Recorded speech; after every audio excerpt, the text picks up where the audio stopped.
Hello viewers, welcome to Newsweek South Asia, a show where we will provide you fresh insights into South Asia's geopolitical, strategic and security situation. Let's take a look at the headlines first. Taliban says Afghan women will be stoned to death for adultery. Political activists expose Pakistan's terror camps and human rights abuses in POK at UN. And Jammu and Kashmir police cracks down on overground workers to counter terrorism.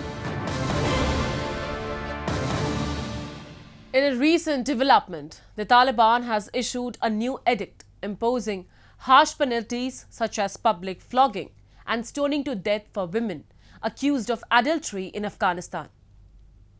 Despite initial promises of a more open and moderate rule after coming to power in 2021, the Taliban's actions have drawn parallels to their regime in the late 1990s.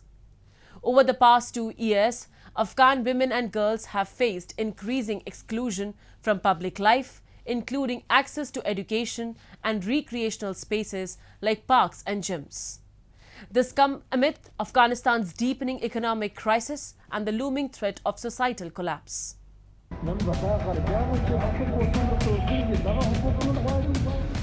The plight of women in Afghanistan is expected to get worse.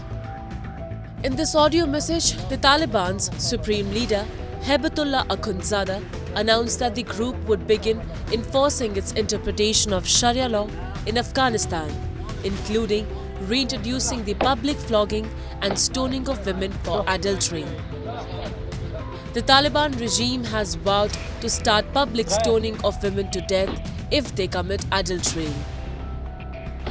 This announcement comes as no surprise, as according to Afghan Witness, a research group monitoring human rights in Afghanistan, last year alone, the Taliban group ordered 417 public floggings and executions. So this new diktat hardly makes a difference. However, it shows that the Taliban have not changed and have returned to harsh punishments similar to those from the 1990s. They have made an announcement by the head of the Taliban right now. So one has to look whether they are going to implement it or not. Like in the case of women's education, even this year they have not allowed girls above the age of 12 to go to the schools. So this is at a level of announcement, we have to look at it. But definitely not much has changed in the Taliban as far as the ideology is concerned. And some of us were always of the view that the ideology, the orthodox understanding of Islam and interpretation of Sharia as per their own orthodox understanding was always there in Taliban. It has not changed much from Taliban 1 to Taliban 2. Taliban during their rule from 1996 to 2001 enforced a strict interpretation of Sharia law. Under the Taliban back then, women and girls were discriminated against in many ways for the crime of identifying as a girl. The women and girls of Afghanistan were banned from going to school or working.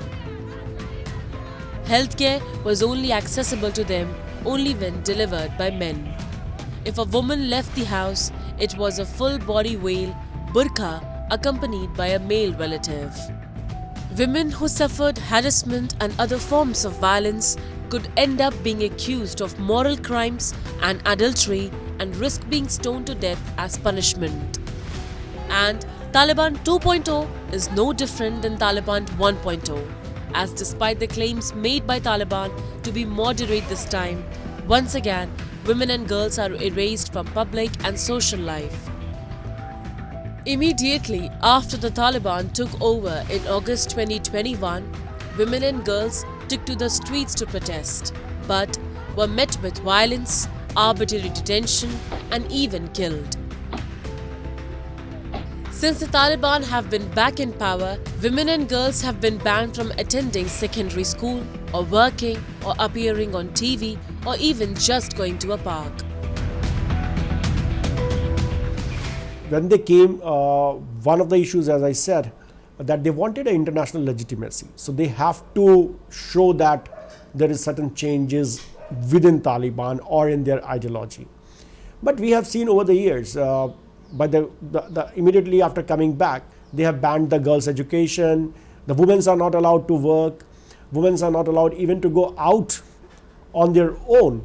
So they at least brought some of those earlier laws that were there at that point of a time in 1996. Yes, to show that they have changed, they have made certain kind of statements, but their statement has not matched their action. Over the past 2 decades, Afghanistan made significant strides in human rights, democracy, gender equality, education, healthcare, and inclusivity. It served as a regional example with a thriving media landscape and open discourse. The literacy rate for women had increased from 17% in 2001 to 30% in 2021. The number of girls in school had increased from 2 million to 9 million, and women held 27% of seats in the Afghan parliament. In the last 20 years, at least one thing that had happened in Afghanistan was women's right. Women were in the parliament, women were in the university, women were working.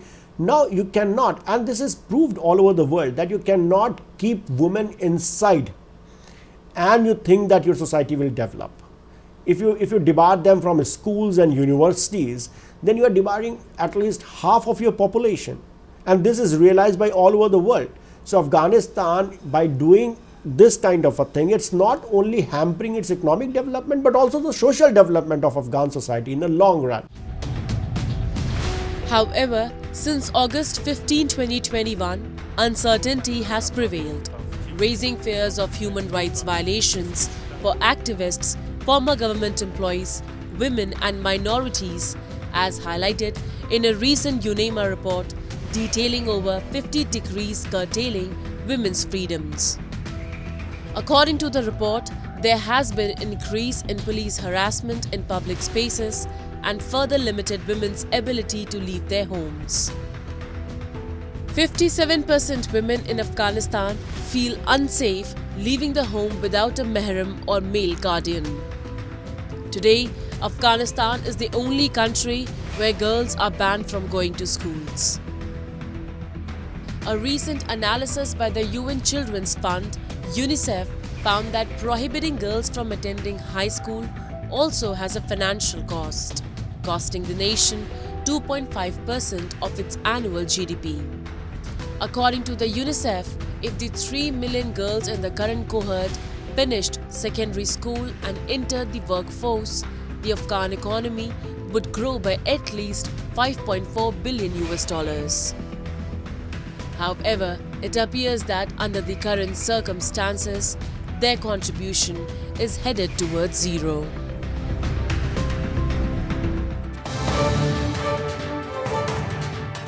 We are now shifting our focus to Geneva, where political activists hailing from Pakistan-occupied Kashmir have levied accusations against Pakistan for harboring terrorists within the region.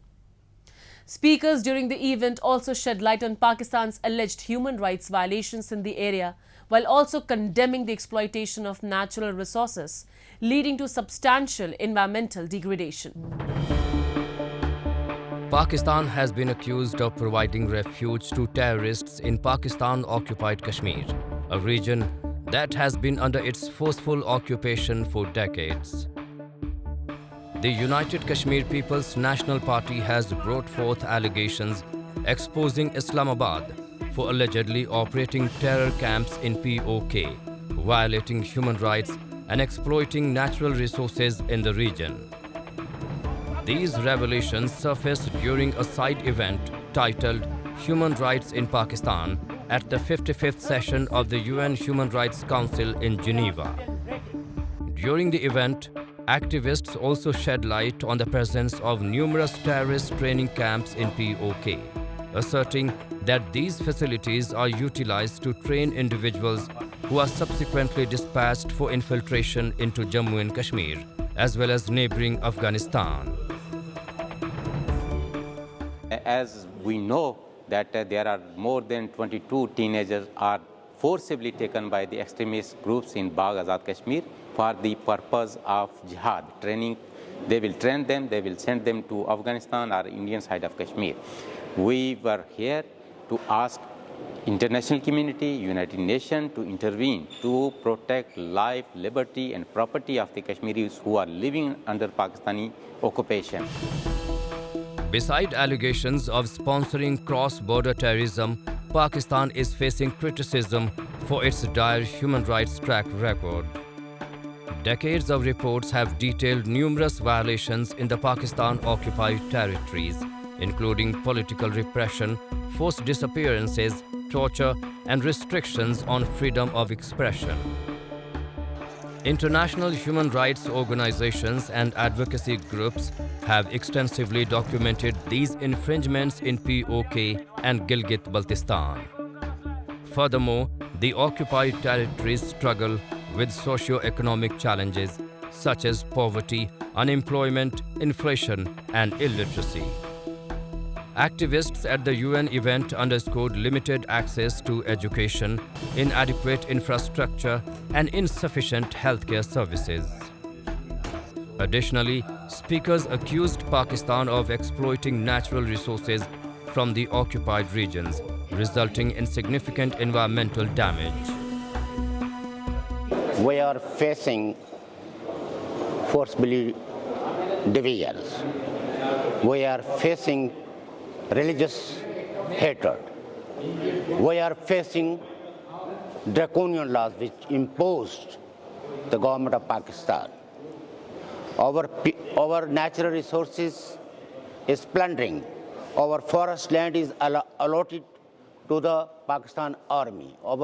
All the tourist resorts in POK is now occupied by the Pakistan army, and in the name of green tourism, again, the puppet government of Azad Kashmir is sold the land of the state of Jammu Kashmir. Since the illegal occupation by Pakistan, the people of POK and Gilgit-Baltistan have encountered persistent challenges. They assert that successive governments in Islamabad have denied them their rightful rights. Widespread protests have erupted in the region, highlighting issues such as power outages, inadequate education, and unemployment. Activists from POK and Gilgit-Baltistan have consistently aired their grievances against Pakistan's alleged atrocities at international platforms, urging urgent intervention from the United Nations to safeguard their fundamental rights. Despite these efforts, the plight of the people in these occupied regions remains unresolved, prompting questions about the effectiveness of international intervention in addressing their grievances.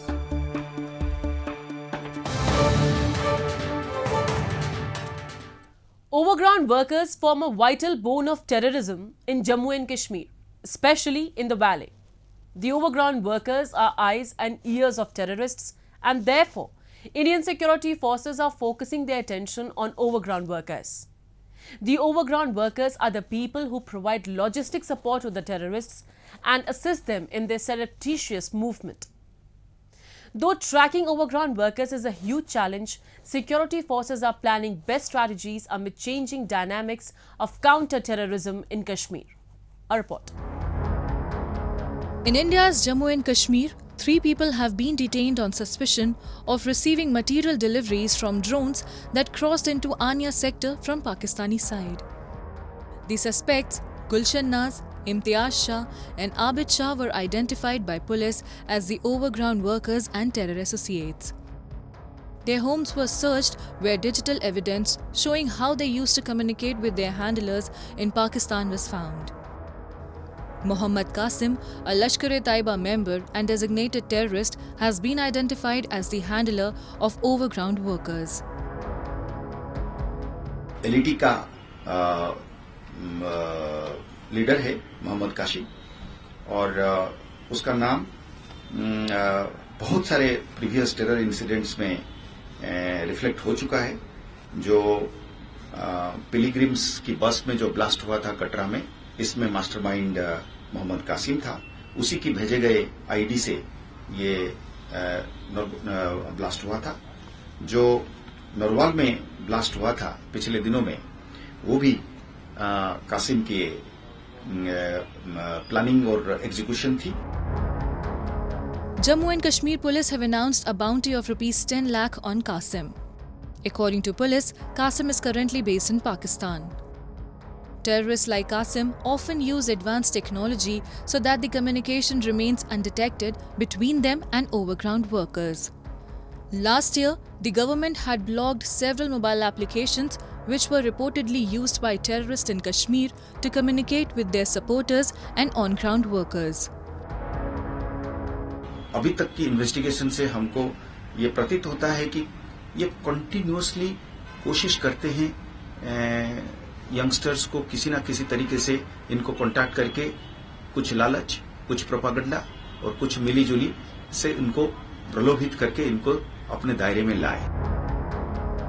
Overground workers provide armed groups like Hizbul Mujahideen and Jaish-e-Mohammed in Jammu and Kashmir with logistical support, cash, shelter, and other necessary infrastructure to enable them to operate.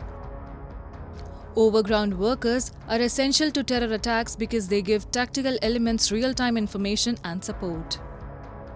Other roles that overground workers have taken on include stone pelting, mob writing, providing ideological support, radicalization, and recruiting militants.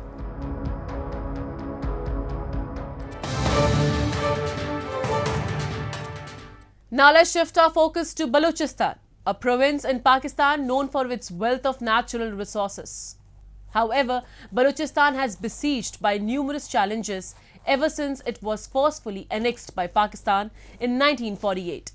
The people in this region has faced atrocities at the hands of the Pakistan Army, including extrajudicial killings, enforced disappearances, and custodial torture.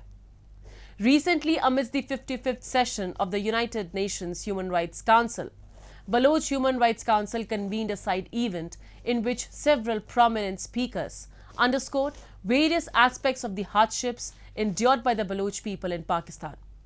We have a report. For decades, the Baloch people have endured unimaginable suffering, trapped in the grip of poverty, unemployment, and illiteracy. Not only that, they have long been subjected to a systematic campaign of aggression by the Pakistani state, involving military operations, enforced disappearances, extrajudicial killings, and a consistent denial of their basic human rights. A majority of Baloch who demand independence from Pakistan's forceful occupation are being targeted by Pakistani security forces. The activists and intellectuals are being kidnapped, tortured, and brutally killed. Despite pleas for intervention, the United Nations has yet to send a fact-finding mission to investigate these atrocities. However, during the ongoing 55th session of the UN Human Rights Council, a side event was hosted by the General Secretary of the Baloch Human Rights Council, in which several featured speakers shed light on various aspects of the atrocities faced by the Baloch people in Pakistan. The Baloch Human Rights Council had organized a side event at the United Nations. The purpose of the event was to bring together representatives of various oppressed nations in Pakistan to discuss and share their experiences and sufferings of the human rights violations facing the oppressed nations and the violations of human rights and human rights laws by the Pakistani authorities. There has been an alarming increase in number of enforced disappearances and extrajudicial killings in Balochistan. So, as documented, the data collected by the Baloch Human Rights Council, about 506 individuals were subjected to enforced disappearances in last year, and about 47 of those forcibly disappeared persons were extrajudicially killed by Pakistani authorities. In the name of mega projects, Baloch activists are urging the international authorities to take action on the ongoing genocide of their community members. They are demanding the United Nations and human rights organizations to take action and hold the authorities accountable for the crimes committed in Balochistan. Over the years, thousands of people have vanished in Balochistan as a result of a brutal crackdown led by the military. Global media outlets have time and again highlighted the discovery of hundreds of bodies of suspected armed separatists and political activists in Balochistan province, pointing to extrajudicial killings by Pakistani security forces. According to a recent report by PANC, the Human Rights Department of Baloch National Movement, there have been 33 enforced disappearances, 28 torture victims, and 5 extrajudicial killings in February 2024. It is a tool by the Pakistani state to silence the oppressed people of the Pua province. Activists want a fact-finding mission headed by the United Nations Working Group to investigate the matter. We came to the United Nations today to raise the issue of human rights violation in Pakistan. We believe the United Nations has a responsibility towards the suffering people of Balochistan. So we came to raise our voices and tell the United Nations that, of course, you have a lot of issues in the world, but we see they sometimes show that the excuse of territorial integrity of other state, but when it comes to the big power, they don't care if they have any meaning for the territorial integrity rules. We understand, we believe they have right to protect their interest, but at the same time they have the huge and great responsibility towards suffering people, and they cannot turn a blind eye to the rogue regime where they are committing heinous crimes such genocide and crime against humanity. The Baloch are suffering both socially and financially.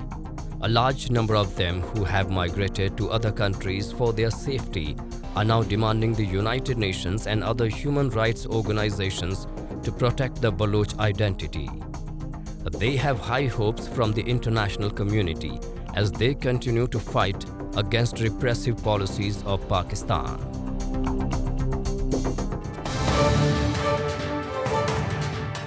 And with that, we come to the end of this edition of Newsweek South Asia. We'll be back next week with more news, views and analysis from the subcontinent. Meanwhile, do keep writing to us at nwsa@nin.com. This is Shivangi Mishra signing off on behalf of the entire production team of Newsweek South Asia. Goodbye and take care.